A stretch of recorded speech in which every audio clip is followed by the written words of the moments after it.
Hello friends, स्वागत है आपका power to speak India channel पे। आज मैं बात करने वाला हूँ एक एनएफओ जो आईसीआईसी का आया हुआ है, वो है एक्टिव मोमेंटम फंड। अब आप लोग बोलेंगे एक्टिव मोमेंटम फंड के ऊपर मैं बेसिकली एनएफओ के बारे में ज़्यादा कुछ बताता नहीं हूँ, क्योंकि मुझे लगता नहीं कि एनएफओ में रुपए लगाना चाहिए, मेरा ऐसा मानना है। पर कुछ अच्छे फंड्स होते हैं तभी मैं एनएफओ पर वीडियो बनाना पसंद करता हूँ।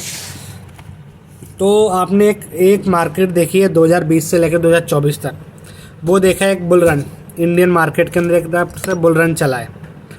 अब जो बुल रन चला है ना, तो उस बुल रन में लंगड़ा लूड़ा घोड़ा उड़ा सब दौड़े हैं। कोई से भी शेयर पे आपने हाथ लगाया, आपने रुपए बनाया। पर 2024 से वैसी मार्केट रही नहीं। सितंबर के बाद से बहुत सारे स्टॉक्स में बहुत ज़्यादा करेक्शन आया और कुछ में तो बहुत ज़्यादा ही आ गया। मतलब वो मुझे लगता भी नहीं है, कुछ ऐसे स्टॉक्स हैं जो अपने 52 वीक हाई अब तोड़ पाएंगे। तो हम बात करेंगे आज एनएफओ के बारे में बेसिकली। तो एनएफओ एक बेसिकली ये जो मोमेंटम फंड एनएफओ है ना, ये जो डील करेगा ना, ये प्राइस पे डील करेगा। और इनकी जो कल मीटिंग थी और इन लोगों ने जो बताया है उस पर मैं बात करना चाहूँगा। तो बेसिकली ये ग्रोथ पे काम करेंगे। ग्रोथ हो गया, वैल्यू हो गया, प्राइस पे काम करेंगे। ये तीन चीज़ें इनकी मेन चीज़ें हैं। पहली क्या बताई मैंने? Price, growth, value.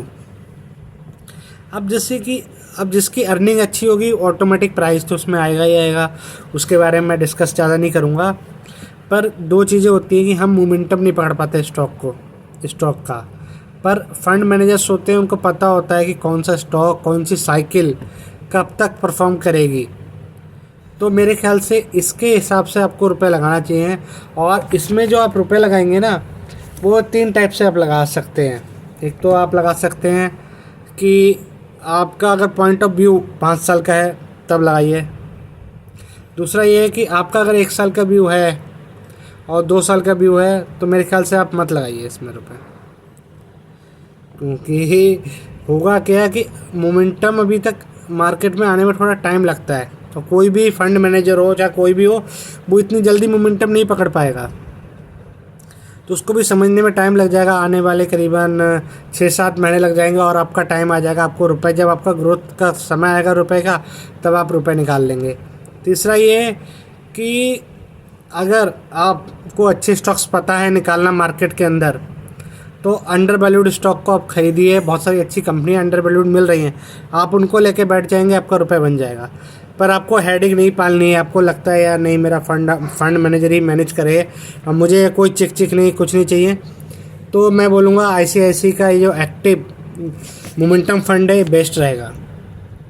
पहला कारण ये है कि आईसीआईसी के पास जो रिसर्च टीम है ना, वो काफ़ी बड़ी है। आरए की टीम काफ़ी बड़ी है और आप ये करीबन 625 कंपनियों पे स्टडी करेंगे। उसके बाद जो आपके पोर्टफोलियो में ऐड करेंगे वो सिर्फ 50 कंपनियाँ ही ऐड करेंगे। तो ये बहुत पॉजिटिव पॉइंट है मेरे हिसाब से, तो ये पॉजिटिव पॉइंट है। और जो एनएफओ है, इसकी डेट है 8 जुलाई से लेके 22 जुलाई तक ये ओपन रहेगा। और ये ओपन एंडेड एनएफओ है। आप लिस्ट होने के बाद भी इसमें लगा सकते हैं। ऐसा नहीं कि लिस्ट इन से मार्केट में लिस्ट नहीं होगा। मतलब एक टाइप का ये एनएफओ चलने लगेगा। आप इसकी एनएबी देख के उसके बाद भी रुपए लगा सकते हैं। पर आप अगर पहले लगाएंगे थोड़ा आपको सस्ती एनएबी मिल जाएगी इसके हिसाब से।